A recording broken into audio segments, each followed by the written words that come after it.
Good afternoon, everybody. Here we are from Dispatches from the Energy Transition. It's already episode 3. Today, we're going to talk about the impact of field intelligence. Dispatches is brought to you in part by Mayfield Renewables and Outfit, as well as our supporting partner over at SolarGrade.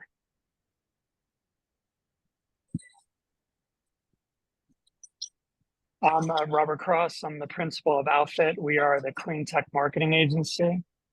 I'm joined by my partner in the energy transition. We work together almost daily at this point. Lucas, why don't you introduce yourself? Yeah, daily might even be underselling it. My name's Lucas Miller. I'm a senior engineering consultant with Mayfield Renewables. We are a technical consultancy.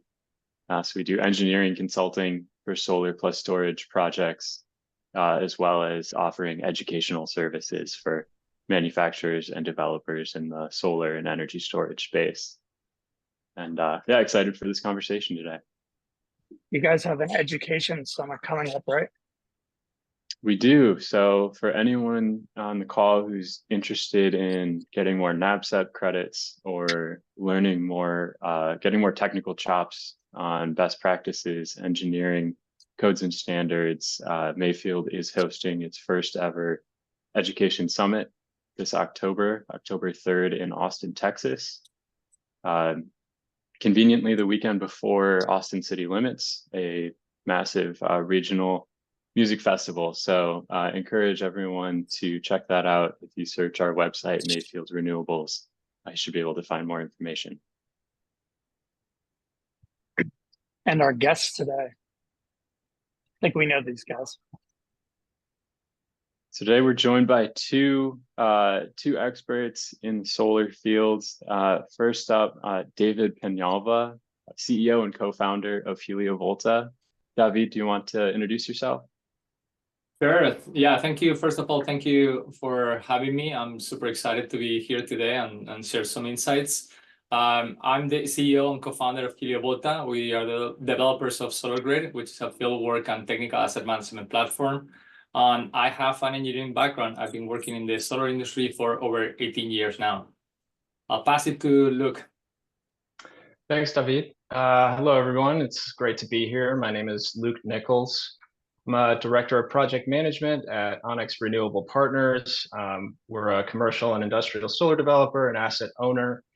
So I'll speak a little more about Onyx and who we are in a bit. But first, a little about myself. I started in the solar industry in 2012 as an installer for a solar company based in New Orleans, Louisiana, doing residential and small commercial rooftop solar installations. So that's where I got my start, and I really credit it as being the perfect starting point for my career. It gave me a very hands-on training and education experience to understand the fundamentals of solar installation, and that's kind of where my passion was ignited for the industry, but also for construction and quality as a concept. So since then, I went to another residential firm in New York, worked up to construction manager, and then went into the commercial space where I was a project coordinator, worked my way up to senior PM, and landed at Onyx here about 2.5 years ago.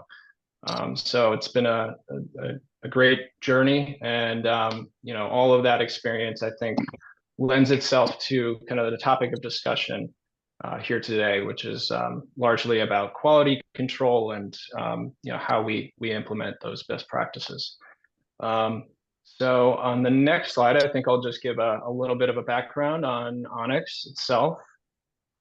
So Onyx was founded in 2014, headquartered in New York City, and we're a provider of commercial DG solutions.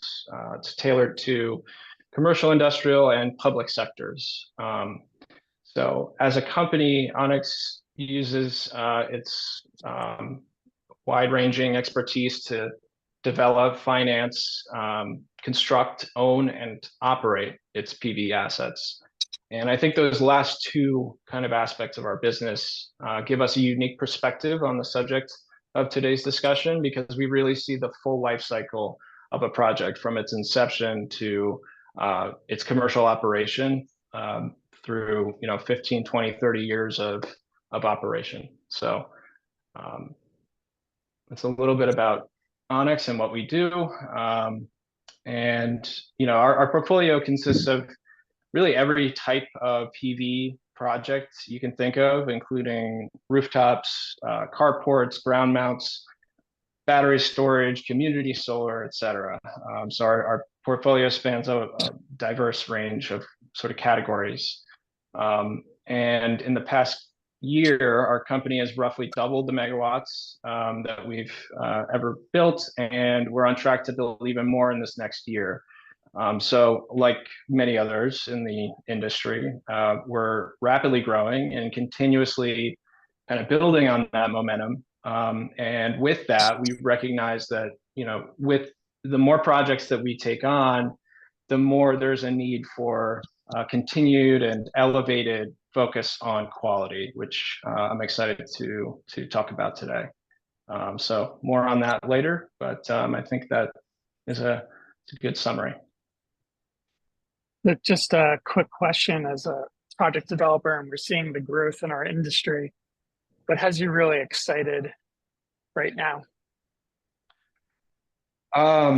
Yeah, I mean, just the amount of focus there has been on deployment of solar in many different states. I think that's been really cool to see different markets opening up. When I first started in the industry, certainly Maine and Illinois and these other markets were very sort of nascent, and to see how it's really opened up with new policies and programs has been really cool to see. And there's just been more and more investment in the industry, and it's been really cool to see the growth over the last 10 years or so. Sure, great. Well, I think that's perfect. That's maybe where we want to start, is zooming out a bit, looking at the industry as a whole. And like you mentioned, Luke, we're seeing growth across the board. We're seeing a lot of new markets just starting to get their feet wet with PV and energy storage projects. So there's certainly a lot of growth and a lot of opportunity out there. But with that, of course, comes some challenges. And we've highlighted a few here that I want to ask you guys about. Maybe starting with the first and then working our way down. David, I know this first one is from you, so maybe let's open it up there. And if you could tell us a bit about what do we mean here on an emphasis on performance data versus reliability and safety data? Yeah, so historically, the industry has been tracking performance data very closely. Performance data is essential. It's tied to the project pro forma, project financials, investment returns, and that makes sense for the industry to develop as a whole. So for the last 15 years, as an industry, we've been prioritizing having a good way of tracking this performance. However, from our point of view, I think there's a layer of information that enhances that performance data, which comes from the field, and that's what we call field intelligence data. And those are, any data points that get collected from the construction to the operations of the project, throughout construction, the different phases, different milestones to operations that are related to quality, safety, and reliability. And those, just to get into concrete examples, is that being able to quantify some of those risks and know how to act on them is key in our opinion. And I think there's a lot of value that is left on the table in the last few years. So you can see some portfolios of projects that might be underperforming or not necessarily really understanding what are the root causes of those. Some extreme examples, just to highlight what I mean by having field work data and consistent and well-structured field data, is that if you don't have like a well-structured data set on this consistent and escalates the risks to the asset owners. The owners, asset owners, developers, off-takers might not know they're dealing with some risks that could affect not only their performance and downtime, but also the overall safety of these sites. An example would be, for example, working a few months back with with a developer that had O&M reports from the O&M company that highlighted some specific issues in the field. There were not clear classification on those risks, and though they ended up turning into a very critical incident on site that ended up with the site being de-energized for a couple months. That was just a lack of being able to categorize the risk that they were addressing. Otherwise, if they would have known, they probably would have done something about it. But that broken link in how the data is captured and how that makes it up to the asset owner to inform their decisions is what we think is lacking. And is it fair to say, David, that maybe that gap in data and overemphasis on performance is really just a symptom of being such a young industry? Like we are constantly learning as we deploy more of these assets and maybe changing our assumptions, or is there more to it? No, I think it is. It's part of the process. As a growing industry, one of the points that I was going to highlight as well is just the overall deployment and development of internal processes and standards as an industry. And sometimes even the standards are created, but they're not implemented in all these companies, as well as the many different parties involved. Like if you think about a project from going from development to being built on operating, you have at least a chain of 5, 6, 7 different companies with subcontractors within those companies. So now you're relying on having those subcontractors having the right process and procedures implemented. Not only that, but also the communication and the information flow between companies. And that's just a growing industry pain that we're just suffering, not having the systems and tools in place to address that. Luke, I would presume you were talking about growing in scale, right? So now you have more systems, more people, more states. That kind of ties into that second bullet. How do you think data informs process development? I mean, it's the starting point to everything. Everything builds off of your data, and so I think the ways that Onyx has kept up or been able to accelerate its pace alongside the demand, it really boils down to it's multifaceted, but it boils down to 3, I would say, things that Onyx has done. One, we've been carefully vetting and expanding our network of trusted EPC partners and vendors who have a demonstrated track record of successful project implementation and who are aligned with our commitment to quality. Second, we've developed and standardized a quality control program with our partnership with folks like HelioVolta, and we've applied that equally and efficiently across our entire portfolio. And I'll get more into that in a bit. And the third is, internal to our own team and our own processes, we established our own sort of internal task force that we call the Onyx Quality Committee. And so what this does is it takes representatives from all the functional groups within Onyx, engineering, project management, asset management, development, et cetera. And we're able to take the lessons learned from the trends that we observe both in our portfolio and the industry as a whole, and apply those lessons to improve our own policies, our minimum design standards, tightening up our scope of work within our contracts. And so that feedback loop is a way that we've been able to basically use the data that we've captured in the last several years to implement the lessons learned. So yeah, those are the ways that I think we've been sort of a leader in enhancing the quality of our product in the face of a rapidly growing pipeline of work. And so, yeah, I think to your point, the capturing of the data and making it universally acceptable or accessible rather is a key part of kind of identifying trends and knowing what to do with that information. So I think the platform that we'll be discussing in a little more detail here is SolarGrade, something that Onyx has adopted and has been a very powerful tool in our overall quality program. And I think your points there on refining processes and kind of checking your work, right, and continuous improvement, seeing what small issues might be able to be resolved now and have a big impact in the future. All of that really adds up and cumulatively can have a massive impact on streamlining operations. And I think that overlaps pretty well with our third bullet here, which is that oftentimes on these projects, I know, like you mentioned, Onyx offers many services, but it's not as if you guys are doing every step from A to Z, from contract signing to installation to O&M.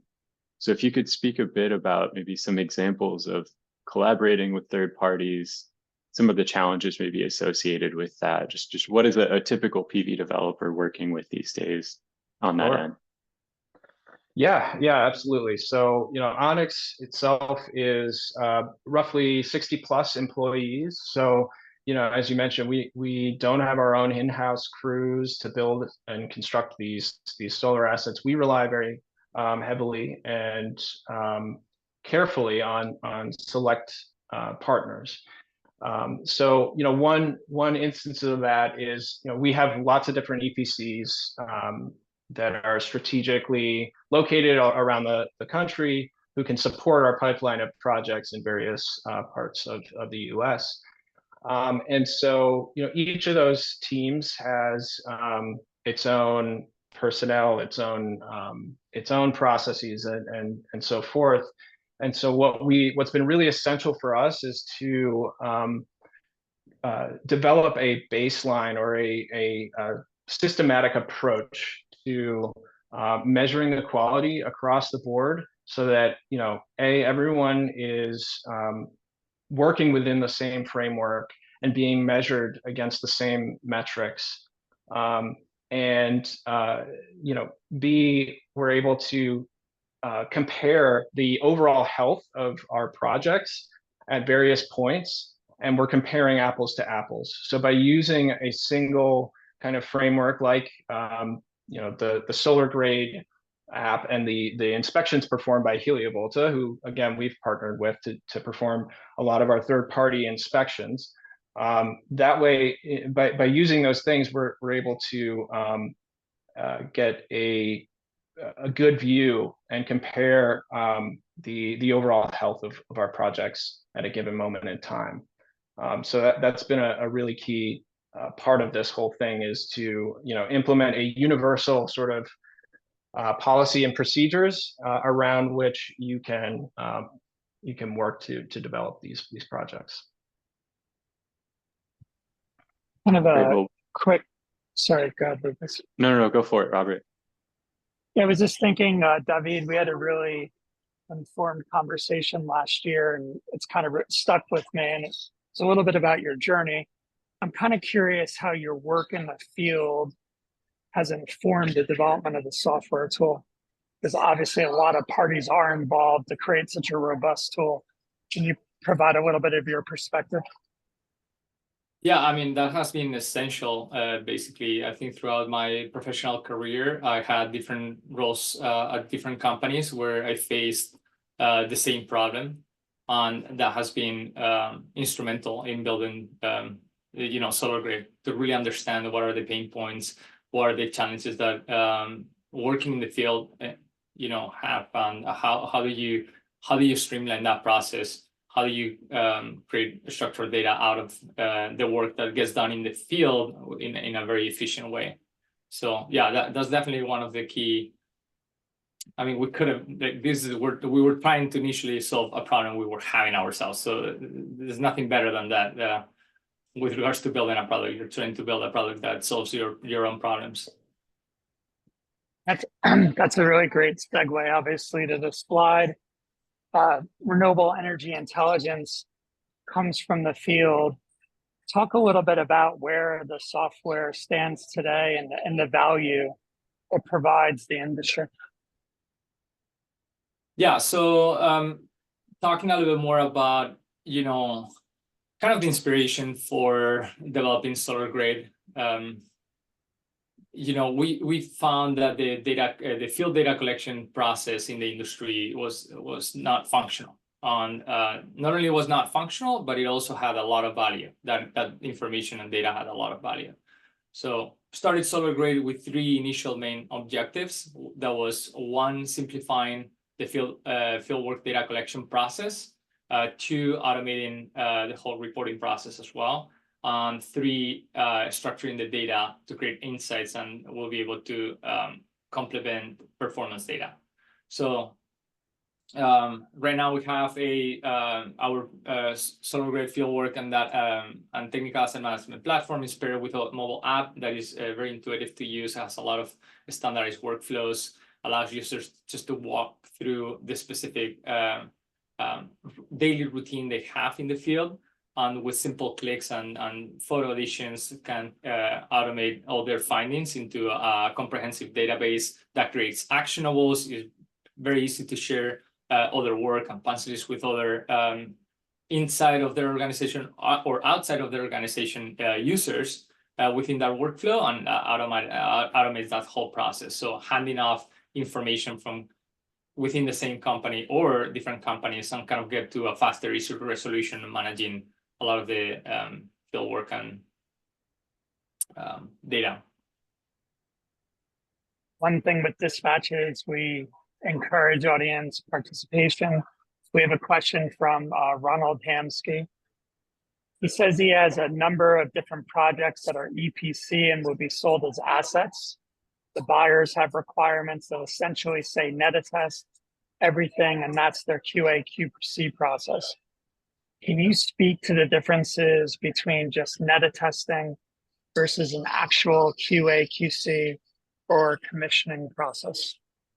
Yeah, the net attesting is more about the specific description of the test protocols and data collected from those testings.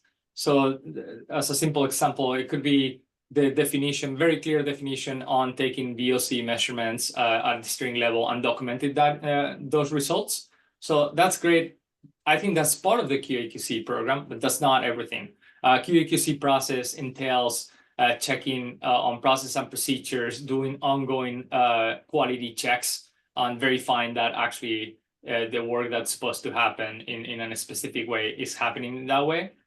Sometimes, just to give you an example, let's say you had a systemic going back to connectors, improperly made field made connectors. You might still pass the net testing with regards to measuring the voltage and current, and that doesn't really tell you anything about the quality of your site.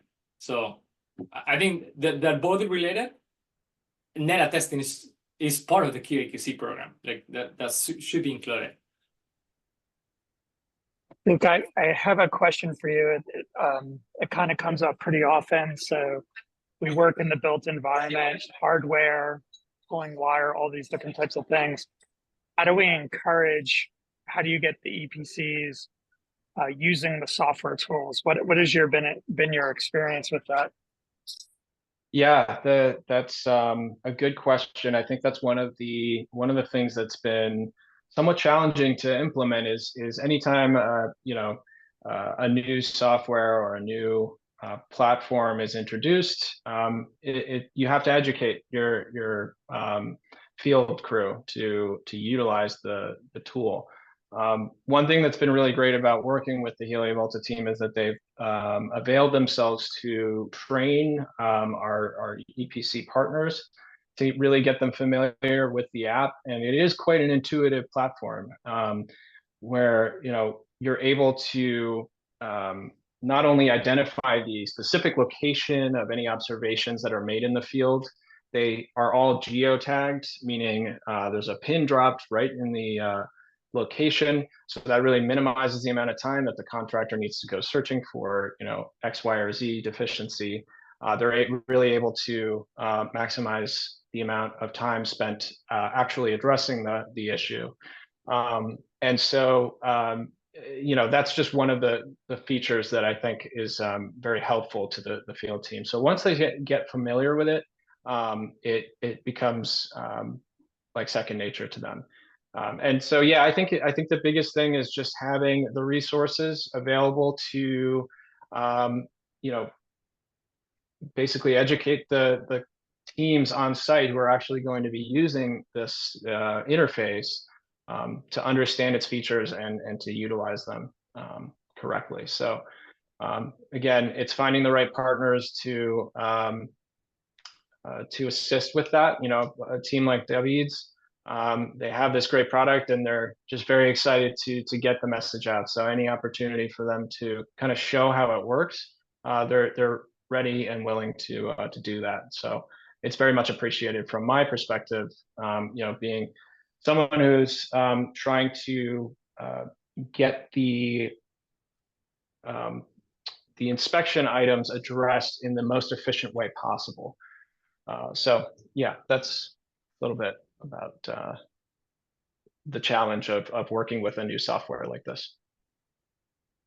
And I see from the screenshots we have on screen alone, I think it's apparent that we're really collecting and analyzing a huge volume of data and many different platforms, from fleet level all the way down to site level, down to inspection level data. Luke, if you could maybe speak a bit about how and who on your team uses these tools. Like you mentioned a bit about, being in the field, collecting some inspection data.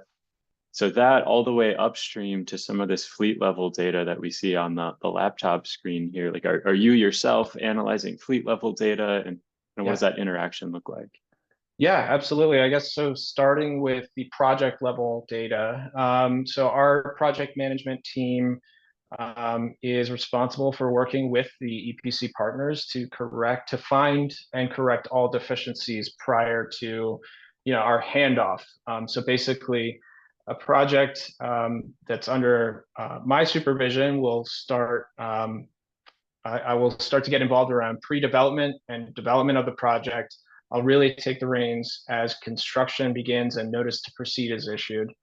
And from there, we need to track all of the observations that are found in the field. And using a platform like this allows us to not only track those deficiencies, if there are any, but also record what fixes were implemented and kind of attach photos of each instance of a correction that was made. And so, yeah, that's at the granular level. And so it's basically part of so ingrained in our process now that, we just create punch lists. Every project has a punch list. This is, standard practice in the industry, where, before a project is considered final completion or mechanical completion or et cetera, it has to meet a certain set of criteria, one of those being having addressed all of the punch list items. And so SolarGrade allows us to sort of just to generate the punch list straight from the field report with an easy way for them to address each item in that. And so it's my responsibility to make sure that that's completed. But the benefit of using a singular platform and a single source of this data, it allows us, like you mentioned, to see things from a zoomed out or macrocosm view to look at what are the trends, where are the biggest areas for improvement, and how can we tighten up our contracts, our policies, our minimum design standards, so that we get ahead of these issues. And that's been a really cool thing to see, because it basically it allows us to stop the problem before it even happens. And we're starting to see the benefits of that. Having just partnered up with HelioVolta about a year ago, David, what would you say? A little over a year, maybe? Yeah, having this portfolio-wide data is a really powerful thing, and it just keeps getting more powerful the more data you add to it, which is really cool to see. David, I know this project is a big passion of yours. The importance of the platform working across different devices. Can you talk a little bit about that? How it might work in the field versus someone monitoring in the office from your perspective? Yeah, so the process starts in the field. Field technicians or engineers throughout the construction process start documenting all the different, they go through their specific workflows, whether that's, a daily construction update to a QA/QC on the tracker system, or QA/QC on the DC side, and they document that information in a mobile device or tablet. Our software works in iOS and Android in both devices, and then that data gets real time passed into the platform. There's a cloud-based software application, so anyone in the office can see real time what's happening in the field, and all the data from all the different users. So you can have 15, 20 people. We have a few companies, few PC companies that might have like 30 people working in the field at the same time, and everyone is like, uploading their data to the cloud. That's being monitored by the project or construction manager, and that gets addressed real time as they go by assigning tasks to the different inspectors, addressing issues, and so on. So it makes the process very straightforward and optimized from that perspective. And then again, like the key here is that not only you have like that direct communication throughout the construction and operation process, as well as operations maintenance, but also being able to have that second layer of information that relates to quality, safety, and reliability. That is so important. A lot of times we see in the industry there is a big challenge for a handoff between the EPC and the O&M company. And in our mind, like, the construction process informs so much of the issues that you're gonna see during operations, that having that disconnect is a massive flaw in the industry. Like not having like a really well connected structure. From our perspective, like all this data gets recorded as you go through construction. That informs a lot of insights on, how are your EPCs performing? Like who is having issues associated to specific areas where they might need some improvement or training or whatever action you can take, but you have to have the data. And then that informs the O&M that is coming behind, that has no history on what happened on that project. They have to start from scratch. So you're really handling them a very well organized portfolio of data, saying, hey, this is everything that happened throughout construction, and here you go. That informs how they're gonna tackle their operations and maintenance strategy moving forward. And David, I know most of the examples we've gone over so far, and Luke as well, have been more focused on like C&I middle market projects, but presumably the SolarGrade tool scales up and down as well. So if you could maybe speak a bit about what do your typical clients look like? Like, is this just as useful for residential scale as utility scale? Any distinguishing factors between the data sets for those two? Anything else you'd have to add there? Yeah, we mainly focus on C&I and utility and DG. We don't get too much. I mean, it doesn't mean that cannot be used in the resi space, but the residential installation process is so quick, is very fragmented and unsophisticated. Sadly, it's just difficult to tackle as an industry to go after, like a segment of the industry to go after. So we'd rather focus on companies that have like bigger portfolios that are really care about these long-term consequences, rather than like the resi space. So resi and utility, we do a lot of work on the utility space as well. And we have users that use SolarGrade for from construction to operations maintenance on the utility scale side of things too. Yeah, I would say, yeah, I think the larger the projects and the more sophisticated they are, the more points of potential failure you have, and that's where the value of SolarGrade really is more pronounced. And on top of that, being able to quickly identify the specific location and the nature of the issue by drilling down using this technology is even more useful as you get to these massive utility scale projects. So I would say the larger the project, the more benefit you stand to see. That's just my 2 cents. Luca, I just have a quick question from my kind of commercial finance background before coming into the industry.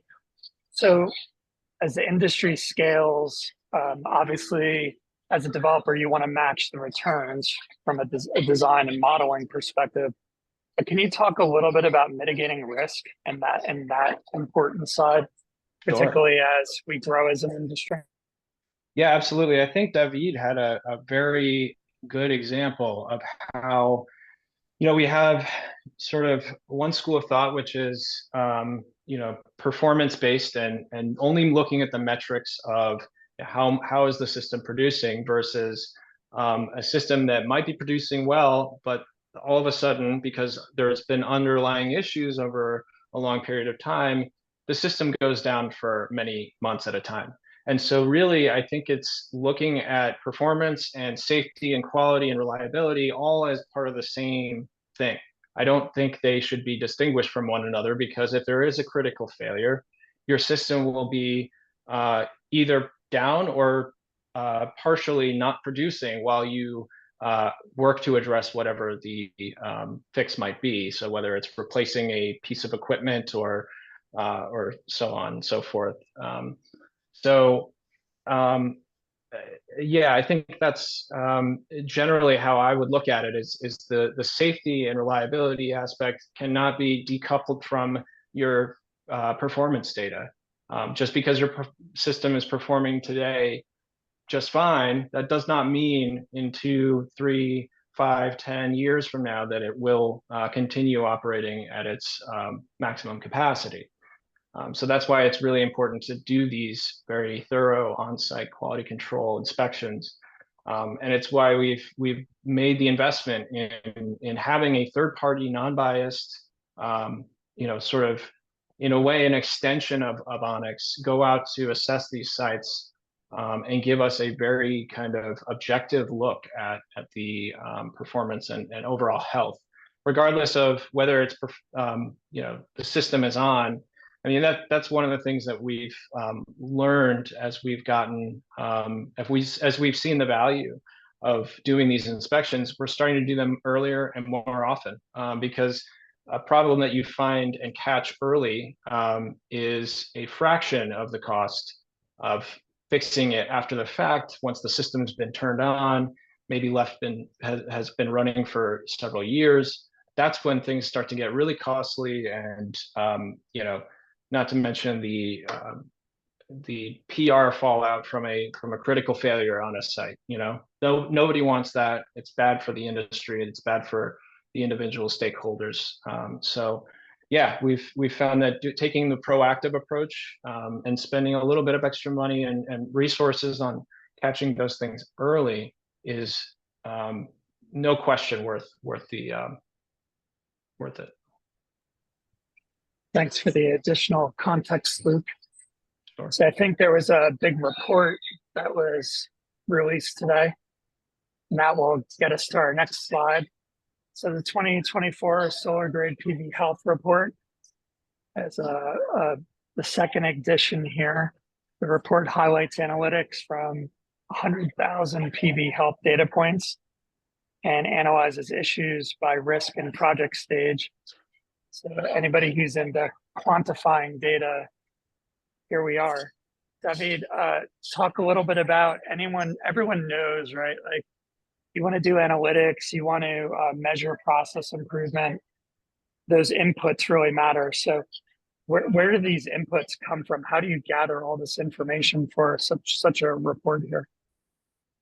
Yeah, so I'll clarify first, just to make sure that that's clear. HelioVolta is our company that supports HelioVolta. We support asset owners, developers, off-takers, from the third-party independent quality assurance and quality control. So that's what we do as our services offering. We also develop SolarGrade, which is a separate business unit within our company, which is our product. But we do use SolarGrade on all the work we do. So this data comes from our own inspections. So we have almost double the data points from last year. Our report, we published the first edition to the report last year. We thought that it was very insightful to share the type of data and insights that you can gain by having this fieldwork data in a properly structured way. So that is a little bit of what we're seeing here. This gives us a lot of intel on many fronts. So what we're looking here in the screen is one of the pages. The report has a lot of data. Covers a lot of ground on the findings. I'll inform first on how where this data come from with regards to the type of project. So these are data comes from like over 100,000 data points on projects ranging anywhere from 100 kilowatts, 50 to 100 kilowatts to 350 megawatts. Projects that are CNI, DG, or utility scale. And we also broke down the data by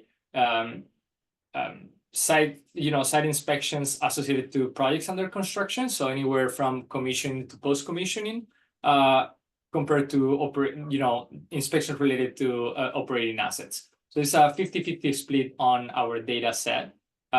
We've been doing, again, like getting ahead of the game with regards to these inspections by getting earlier involved in the process. And what you can see is that there are different issues, or most common issues, depending on the project stage. So again, it's not that we're comparing necessarily the same project over its lifetime. We're comparing two different sets of projects. Some of the operating assets might not have quality control and quality assurance throughout construction or commissioning.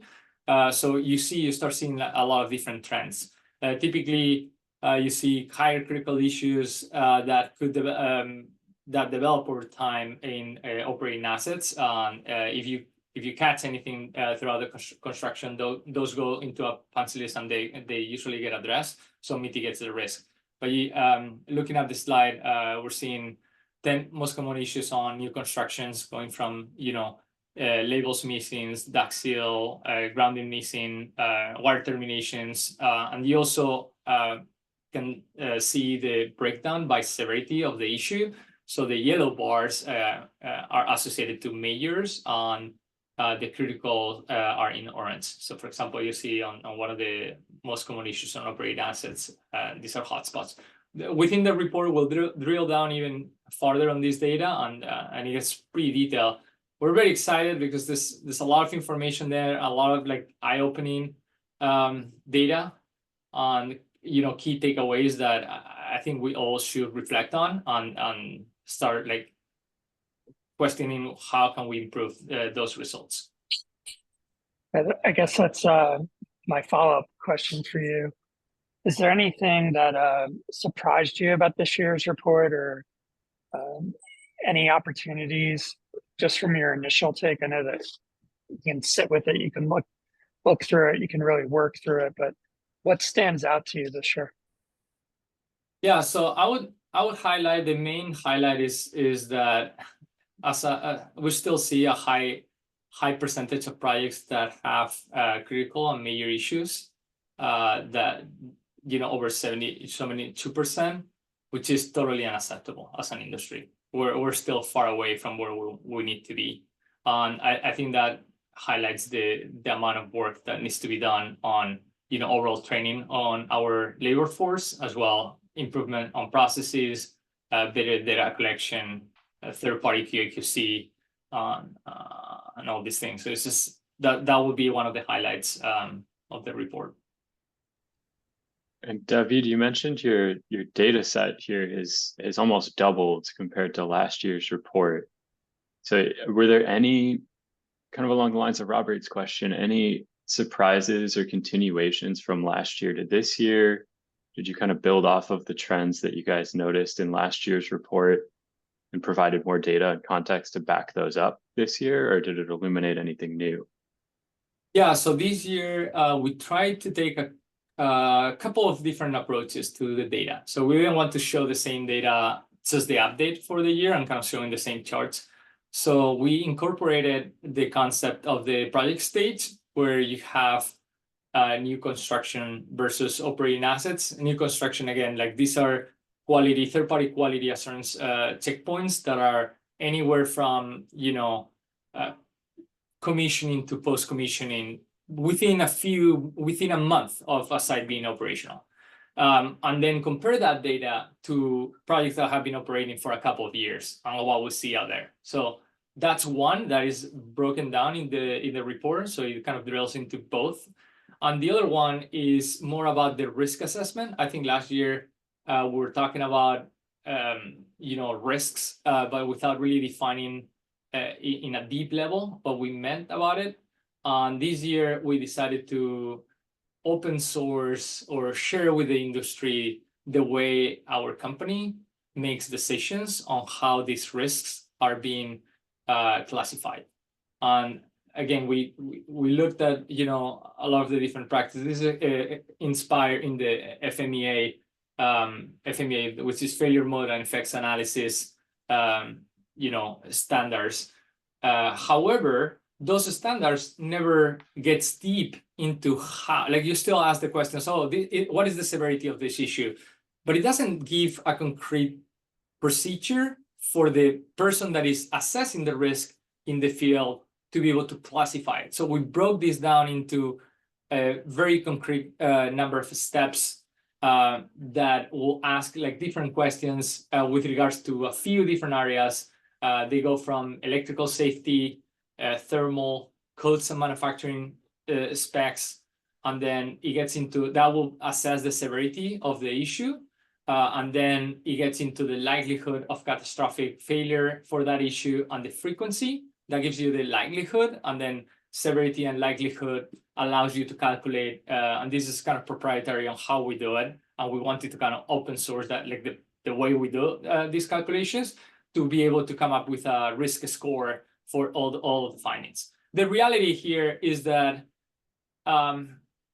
if this is not standardized, we have a huge problem as an industry, because when someone tags in the field a problem, if they don't tell you what the risk level is, you're still blind to not really knowing what to do. So it's a lack of information. So it's how do you not only the tools and systems that you're gonna need, but how do you translate and convey that risk level to the asset owner so they can take action on it.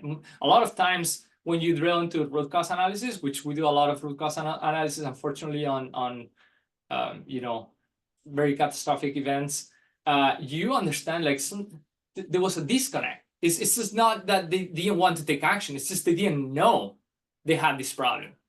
So that's the missing piece here. So if you don't standardize the process in between, it doesn't get us to where we need to be. We just got a great audience question that I think moves us perfectly to our next slide. But before we do that, I do want to quickly ask you, David, where can people find this report? How can I access this? Yeah, our report is published in our website. We'll probably link to, we'll copy the link in the chat here so people can access to it. But if you go to resources, solargrade.io resources, PV Health Report, that you should be able to download it for free. That's great. We'll also share the link later today on the Mayfield site. We can kind of keep moving forward. Heading to the next slide. Lucas, do you want to pick this? Yeah, I'll pick it up from here. It's just related to what I was discussing earlier. I wanted to add a little bit of an example here. So it drills down into what the mindset and the process is when we talk about a specific issues and the severity of those issues, right? So in here, like one of the things that we wanted to highlight is that the same issue could have a different risk, right? So what we see here is the same issue name, like an under torque, over torque back nut on a connector, but we have different levels of risk associated to it. So this is where the process that we created or we use internally that we were sharing with this report drills down into to actually ask you a few questions for you to be able to be consistent. Like the idea is that no matter who goes to the field, whether that's the most experienced guy that you have in your company or the least experienced guy that you have in your company, they still find something. How do they make sure that the end result is the same with regards to the risk level? So here we see an example of, again, the over torque, under torque back nut on the negligible side of things. This was associated to a one finding, so it's one instance of a over torque back nut with signs of pliers in the back nut, which tells us that probably they didn't torque it with the right tools. However, they did torque it. It's over torque that might cause problems down the road. That could be cracking on the body of the connector that will allow moisture ingress and corrosion on the pins over 10 years, 15 years. So it's not something that is gonna, the risk level is negligible. You want to know that you want to know about it, but it's not the same as the next one, for example, where we find now a specific 2 instances of under torque back nuts. So that tells you they clearly didn't follow proper process and procedures, and these connectors are already compromised to get water ingress potentially, and create again corrosion on potential failure point.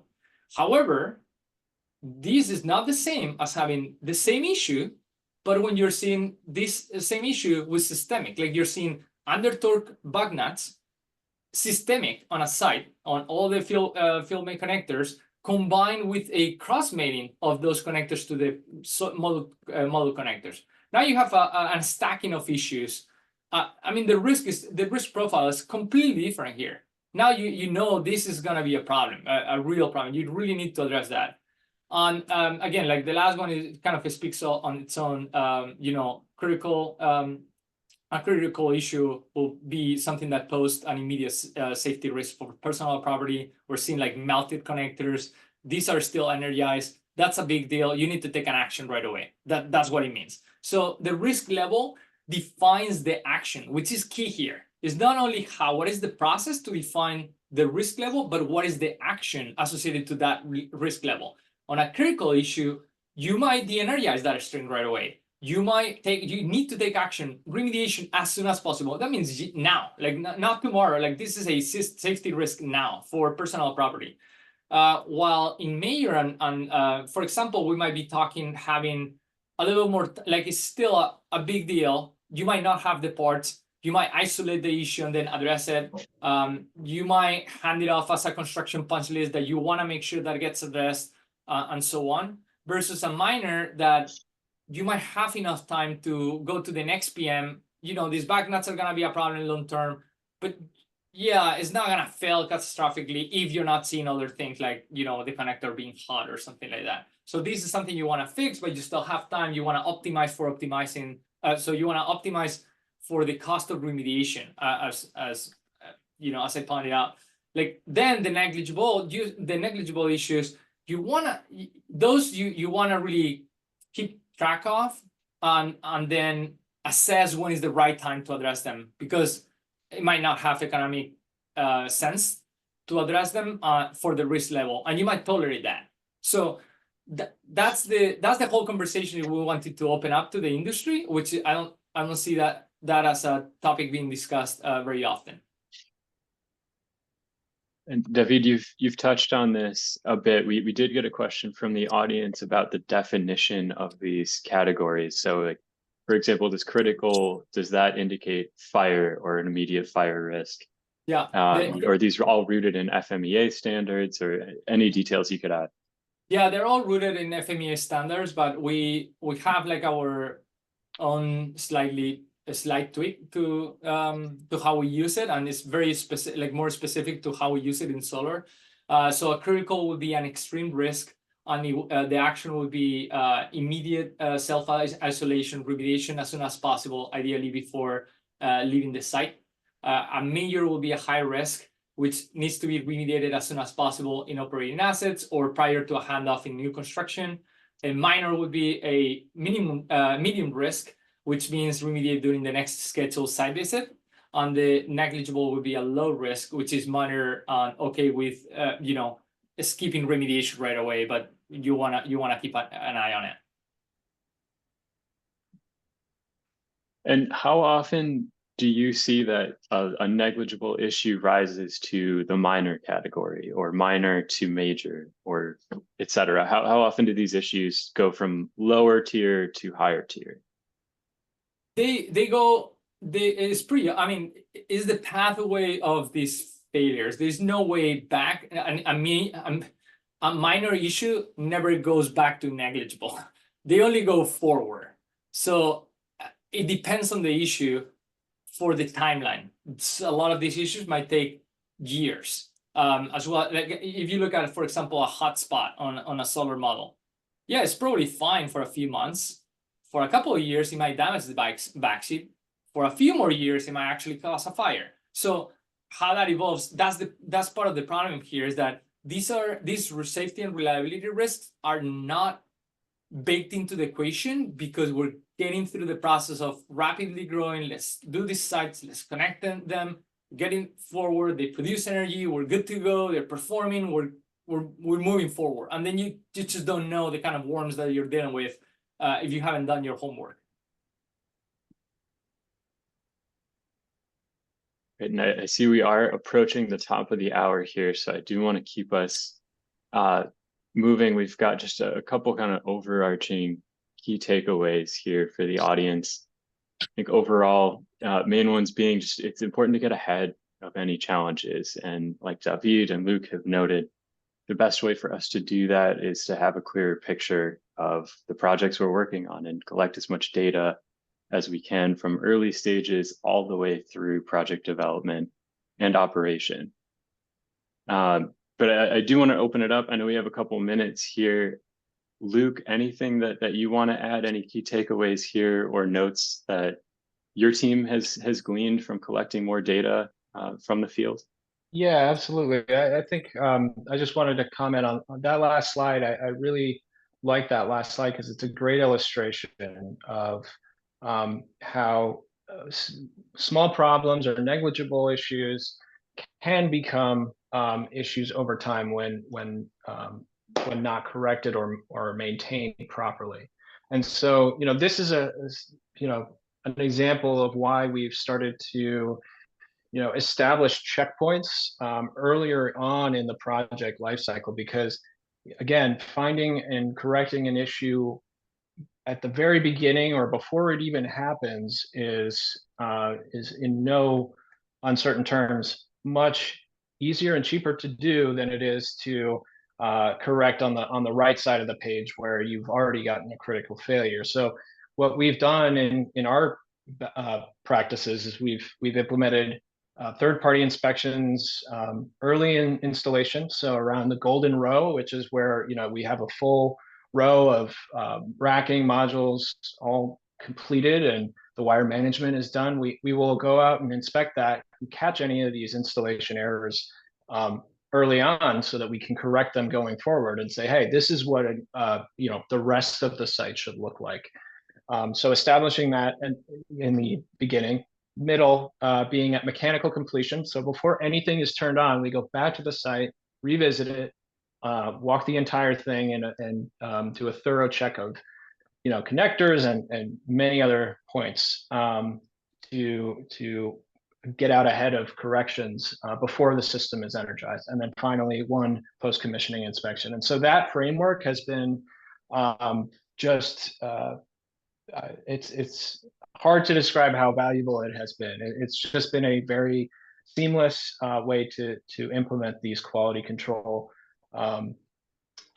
parameters. And so it's been a very effective tool for us. Thank you, Luke. And thank you, David. We're wrapping up here because we're almost against the hour, concluding with dispatches. I would like to, again, we appreciate our supporting partner, Solar Builder. If you want to reach out to David or Luke, you can see their emails there. And as noted earlier in the episode, we'll get the report out to everybody that's showed up today. It's also downloadable on the HelioVolta website as well. And for our next episode, which will be after RE+, everybody's a little bit busy this time of year. I can give you a sneak peek or a sneak hint.